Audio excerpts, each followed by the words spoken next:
And I'm also going to set the record straight. First of all, say Agyapong in the world team and a Otiemia and the Obeti said the same 1992 and Mra Yeyi Eduwan.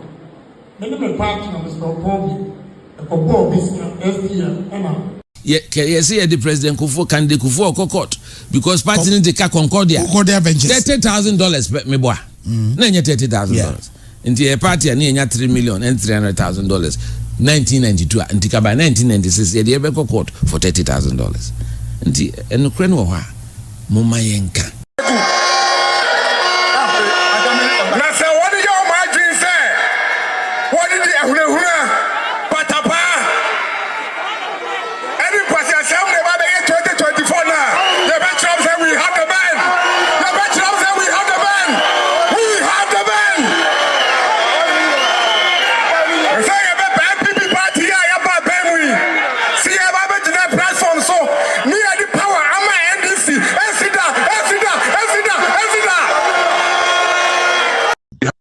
We have the men and when please let's forget it. We're not breaking any eight. We're going to go opposition. So brace yourselves and stop lying to yourselves. All is not well. We don't have any men. Forget it. We don't have any men. We run our mouth now. We have the men. We have the men. Men with this team, men. If you're trying to line up the men we have, about 70% are bullshit. 70% of the men you think you have are bullshit. And I'm also going to set the record straight. First of all, say Agyapong in the world team and a Otiemia and the Obeti said the same 1992 and Mra Yeyi Eduwan. Many me partner Mr. Bobby, the Kobo business SDM and yes, the president Kufo candidate Kufo court because party in the Concordia $30,000 me boy. Nanya $30,000. In the party and near $3,300,000. 1992 and tika by 1996 the Ebeko court for $30,000. And the Ukraine wa mama yenka.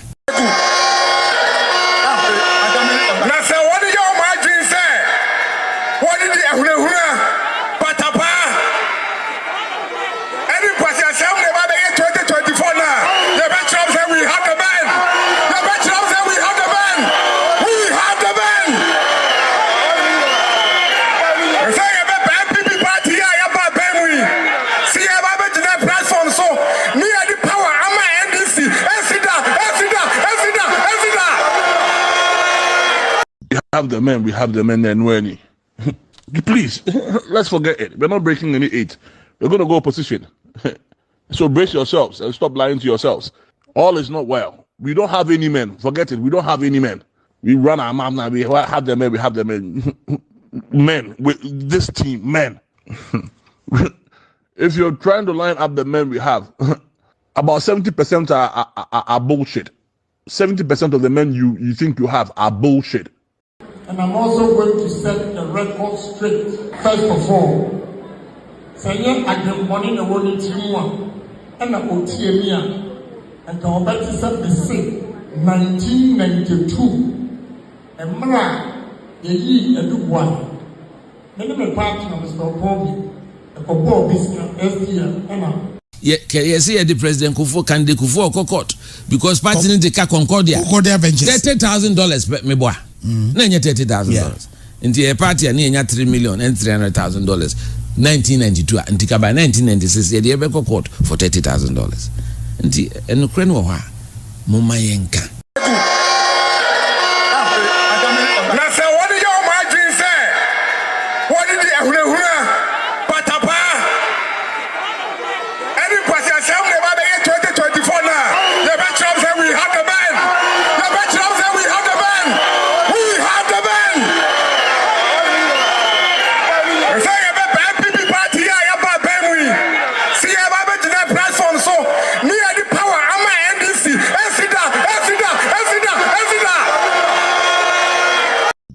We have the men and when please let's forget it. We're not breaking any eight. We're going to go opposition. So brace yourselves and stop lying to yourselves. All is not well. We don't have any men. Forget it. We don't have any men. We run our mouth now. We have them in. We have them in. Men with this team, men. If you're trying to line up the men we have, about 70% are bullshit. 70% of the men you think you have are bullshit. And I'm also going to set the record straight first of all.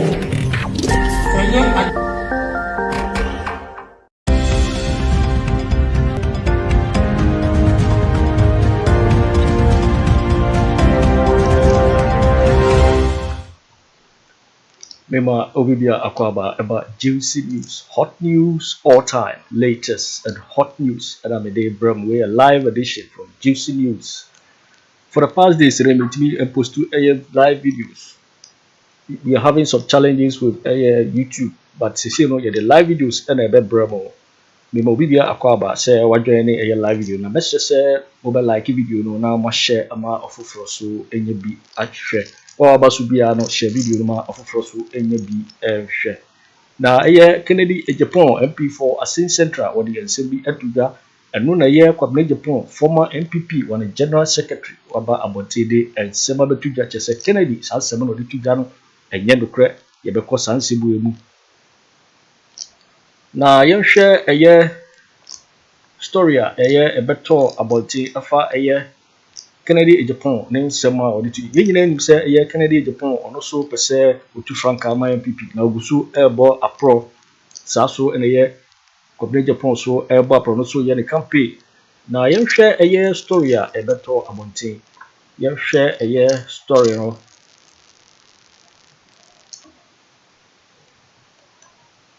eno na ewo screen ne so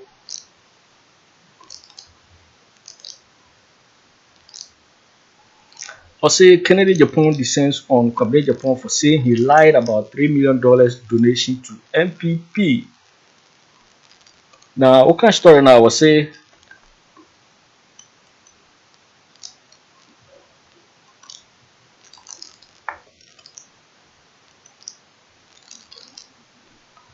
Kennedy Agyapong, MPP presidential hopeful, has slammed one of his contenders, Kwabena Agyapong, for accusing him of lying about a contribution he made to the party.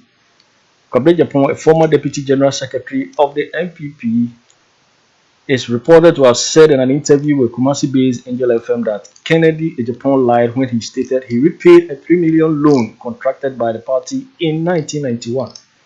Kennedy Agyapong Owusu Airborne a pro no or the two that say loan be MPP 4G 1991 on the Tia Sakano. Then no na Kwabena Agyapong ababontin said no. Sasem na Kennedy Agyapong ebeka no enye de kure. Na even 1991 no kra na MPP endi ho. Now, what was story and so say? Reacting to this, while addressing delegates of the MPP in the central region, Kennedy Agyapong accused Kwabena Agyapong of being mischievous because he can never said the loan was contracted in 1991. Now, no na Kennedy Agyapong so call central region now Owusu the campaign. And what they Sansibutu say what to say Kwabena Agyapong say Sansa no kind and yanokre and no about no so abe state said. Salo no 1992 and I wanted to Sakano. Now, what you say? Go to our story, no so say. Ken, who is a member of parliament for Asisitra, added that the former MPP general secretary could not have been privy to the said payment because he was nobody in the party by then. Now, Sabre no person say Kwabena Agyapong no bia. Now, some information no where it's no na you. Who say Oyobia says some information itimi de man no. Na yebebo audio no audio a Kennedy Agyapong ni some of the tuja and Kwabena Agyapong so ni some of the tuja no the nyina bremo sisi a yebiti one sema one di tuja.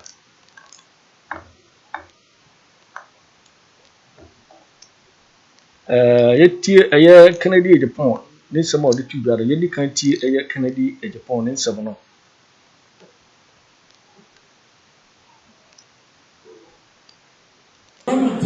Ken in summer a year or and then Manchester Kwabena Agyapong enter. Kwabena Agyapong said he wants to set the record straight. And I'm also going to set the record straight. First of all, say Agyapong na woni timwa na otiemia and the Obeti said the same 1992 Emra Yeyi Edubuan many me party na Mr. Bobby the Kobo business SDM and Kama $3 million. Mr. Fredo Wario, Omoye, Vice President, the Chief of Staff is here. He can ask him if a media, the partner also upon you or a media in Misa.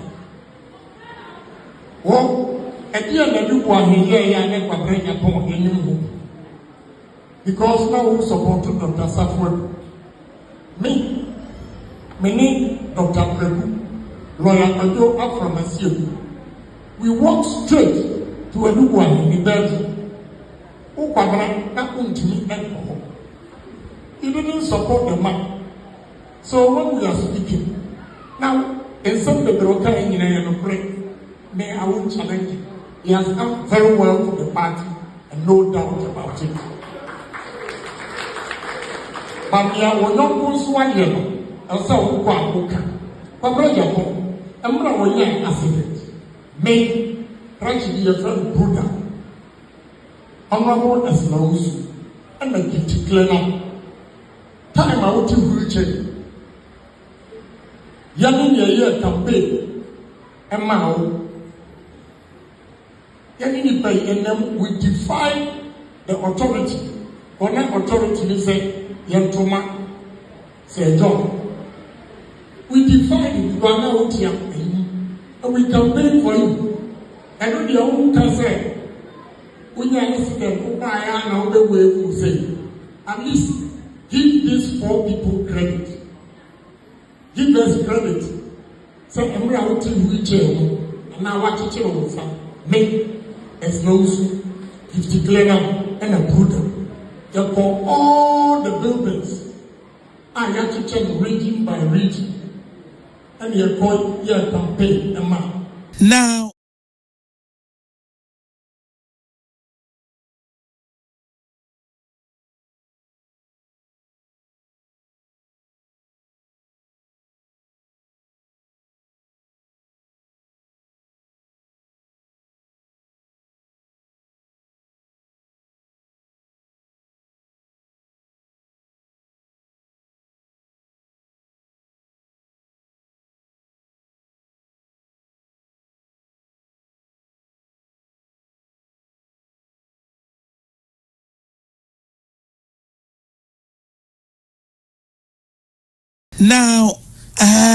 Minmaro and Rano. Now, wake away, no wake away. We are setting the record straight, the history. Some people are twisting it.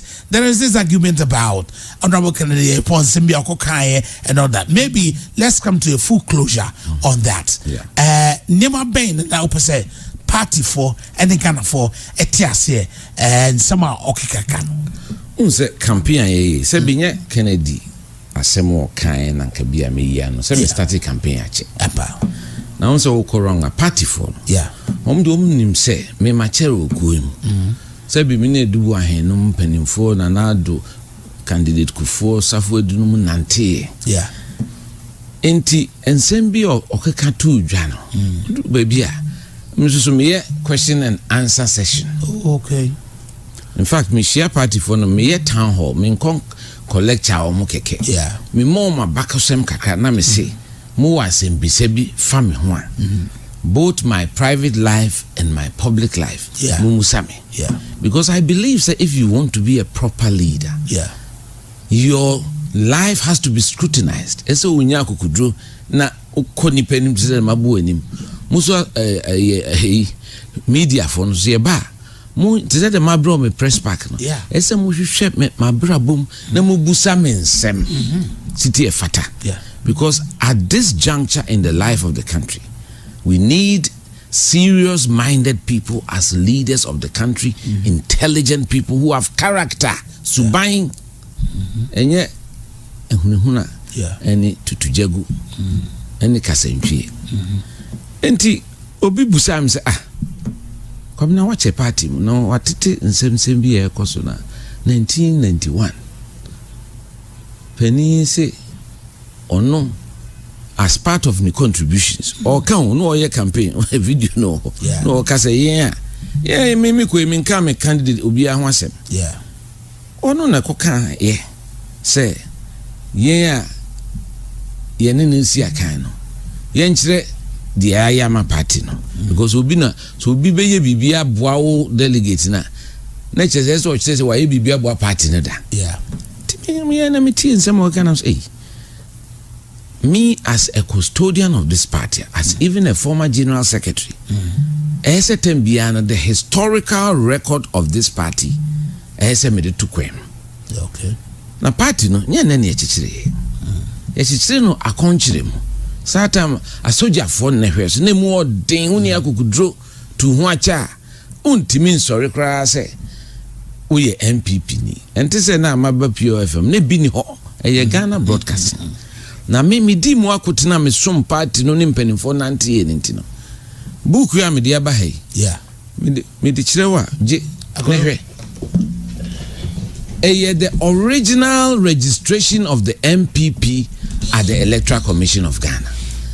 The chairman of the party BJ Darocha menini ye close ye o free su nyina ye nyina o ho na obibi e friend Sunday school say ye pon asori a ye nyina kotra ne nchen ansa na obewu no obewu se Mrs. Asma Tabaho Professor Okwe Tabaho ye nyina na esiesia ho no di book imam se Kwabena wona wa brante Dutch ntino or copy of the 123 signatories to the party's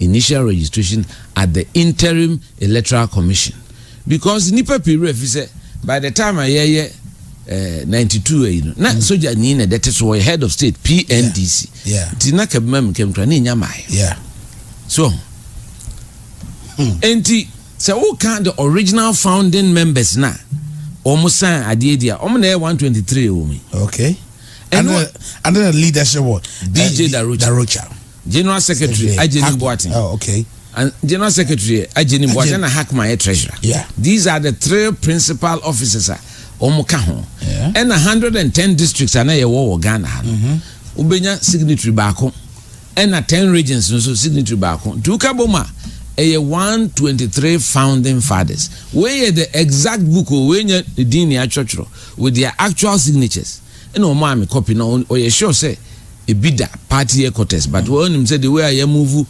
headquarters near or the way jame that Acheampong I see. Na me ya dum be general secretary. Me hwe se me hu original no me hu ntimia e ma me ye we copies be 4. Na am the 3 head office because the original e pass book na ono the copy ma me no. Me hu original no.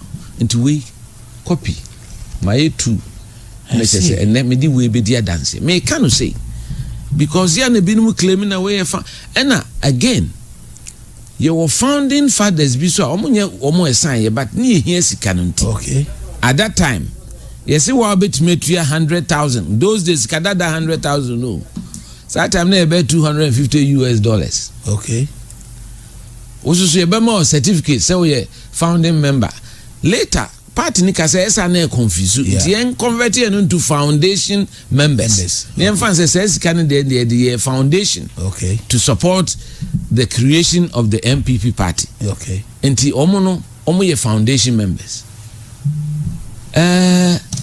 enti nye asemu enko me hu time party for no busebusa me omo de ade bi e kire me na ewo social media omo sipeni no achievements no omo bohu dero eno bi ni emse me send bi brel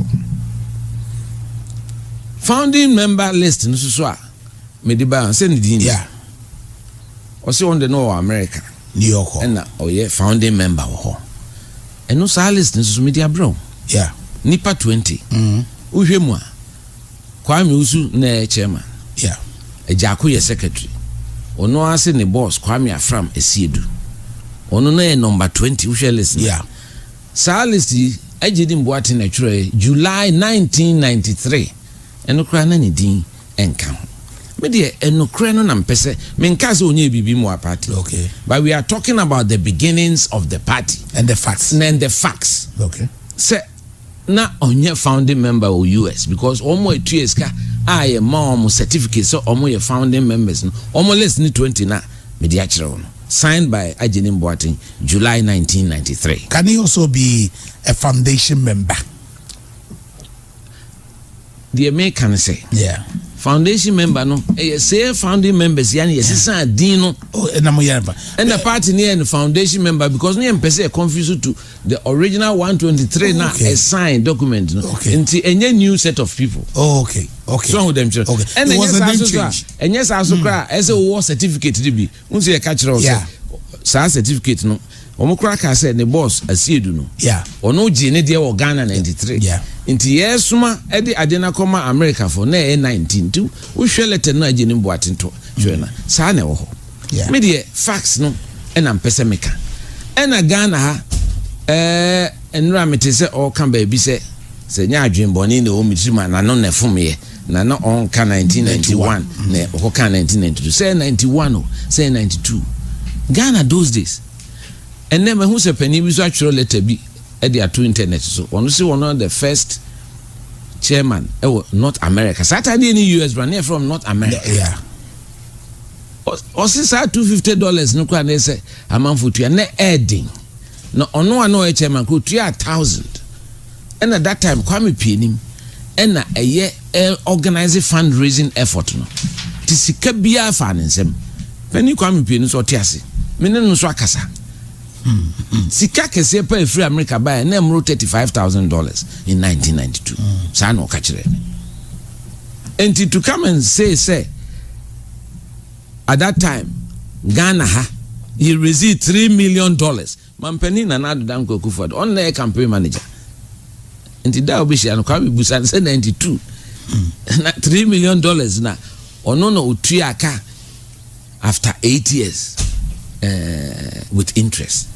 na make say no de bibia science also only chairman bio mnam se bibia science document bia ni o kan say only Fred Oware any me Musa Fred Oware me sure say bia wa mistake on kais no ka bank ka satan kwa nye ka bank na friend Continental Acceptances Limited okay later they change it into Cal Bank okay and me sure say bia afaredonko no ka na sem nye Fred Oware okay so me na me penifon na nanti ti minim de course I was a frequent visitor to Edubuahen's house to kojina delegates enim no kai say me na me support to Safu-Addo young executive that one na support to Safu-Addo yes enti minim de course Edubuahen fie dia ye free Edubuahen fie akosra Choko Manche me Teresa Tego IC Kwame Nabatels Madam Fubaku friend EKB kwache odetiase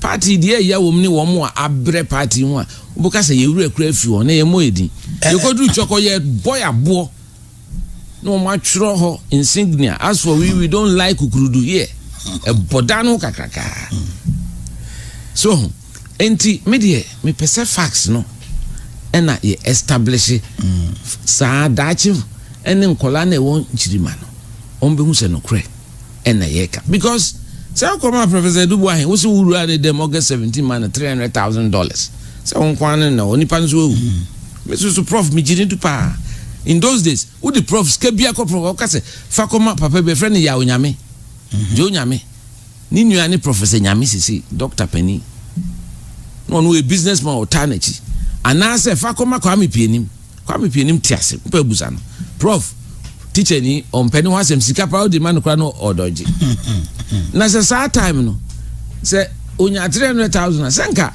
card e kono abetima to bi ka kra na edin papa bi ofri bekwai otimakati hill the friend ko fin team men dodo no friend ko fili on a Koto Land Cruiser sa time those days Land Cruiser na binni ye BSO open top be a professor a gray brownish gray bisa so and that time I think it was about $50,000 sa can No, sad $10,000 say em fama penino, young executive fo, em fanko bois na on top true.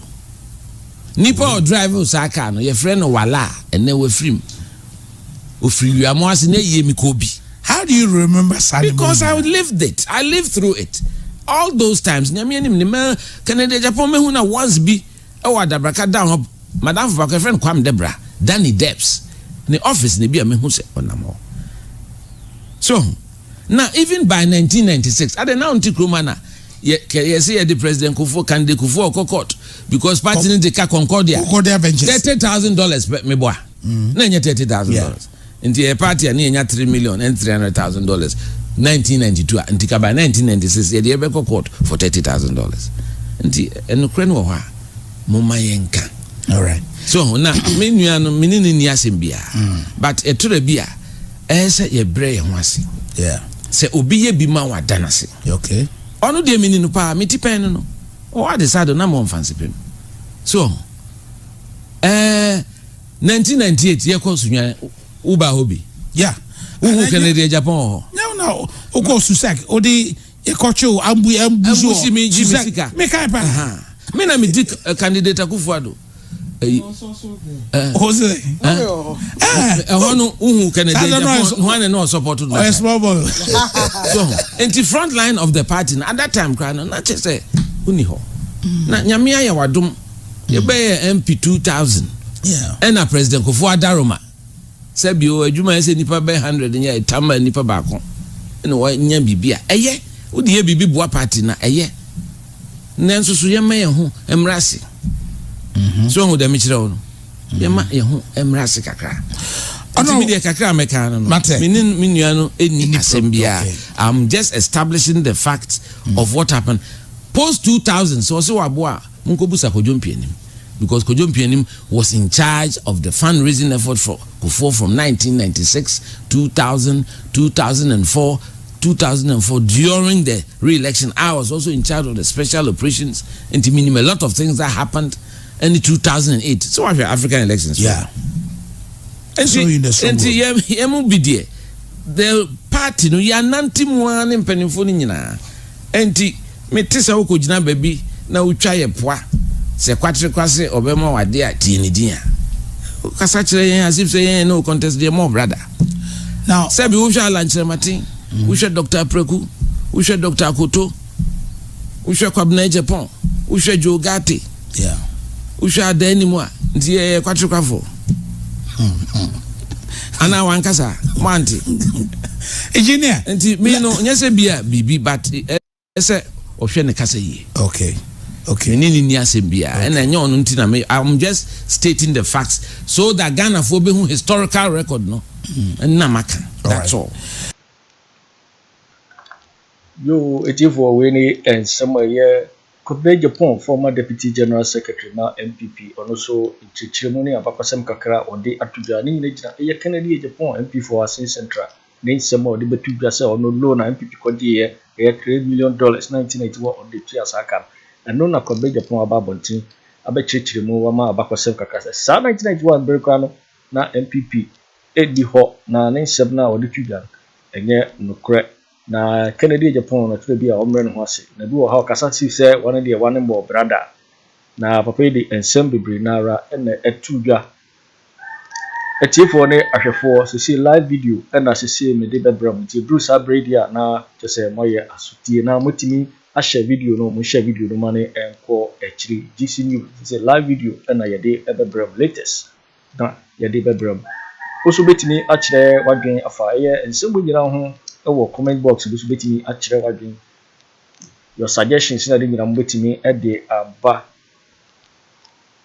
yede ebesi ha eye ensemu nyina no betimi a kire wadwen e wo eye comment box ni yede nyina AC Ringina AC Ubetimin Kabio, Nasabadio, Ubetimin Kabio in my next live video. Ubetimin Kabio in my next live video.